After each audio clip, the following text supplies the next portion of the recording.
नमस्कार, मी श्री अभिजित आरसिद्ध गुरुजी, ज्योतिष विशारद, राहणार शिवणे, पुणे। आमच्याकडे कुंडलीचे विश्लेषण करून मिळेल ₹200 तसेच मुला मुलींचे गुणमिलन हे ₹100 करून दिले जाईल। चला तर आज आपण आजचे पंचांग पाहूया।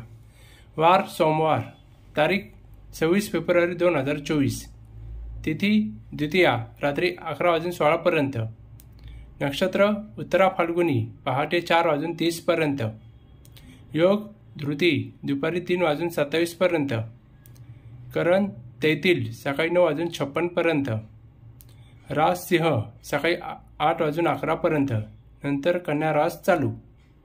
ब्रह्ममुहूर्त सकाळी 5:20 ते 6:10 पर्यंत, अभिजित मुहूर्त दुपारी 12:30 ते 1:10 पर्यंत। अशुभ काळ पुढील प्रमाणे: राहू काळ सकाळी 8:21 ते सकाळी 9:47 पर्यंत, यमगंड सकाळी 11:13 ते 12:39 पर्यंत। दिनविशेष शुभ दिवस। व्हिडिओ आवडल्यास लाईक, शेअर, सबस्क्राईब करा। धन्यवाद।